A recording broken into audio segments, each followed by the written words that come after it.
In today's video, I'm going to teach you how to remove Lovable badge.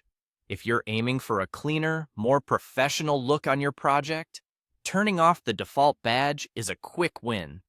I'll walk you through the exact path in the interface and share a few helpful tips so you know what to expect along the way. Start by opening your browser and heading to Google. In the search bar, type the word Lovable. In the results, click the official Lovable website to go straight to the platform. Once you're on Lovable, navigate to your dashboard and open the project where you want the badge removed. If you manage multiple projects, double-check you're inside the correct one before moving on. Next, look toward the upper right of the screen for your project's title.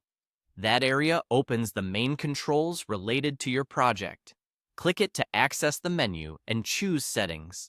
Inside the Settings area, select Project Settings. This places you in the right place to control project-level preferences, including visual and branding options that affect what shows up on your published app. Inside Project Settings, locate the Lovable branding option. It's usually easy to spot and may appear as a toggle or a checkbox that clearly references the Lovable badge. This is the control that determines whether the badge appears on your project. If you're on a free plan, you may notice that this control is locked or grayed out.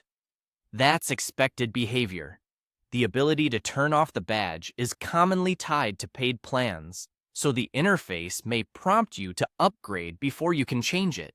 If that's the case, reviewing plan details can help you decide whether unlocking branding controls is worth it for your project. If you do have access, turning off the badge is simple. Toggle the setting off or uncheck the option, depending on how it's labeled in your view. Some pages save changes automatically. If you see a Save or Apply button, use it to make sure your preference sticks. Then, preview or refresh your live project to confirm the badge is no longer visible. If it still appears, clear your browser cache or do a hard refresh to make sure you're seeing the latest version. And that's it. By reaching Project Settings and adjusting the Lovable branding option, you can remove the badge and maintain a consistent, professional presentation. If the option is locked for your account, checking your plan or contacting Lovable support is the next best step.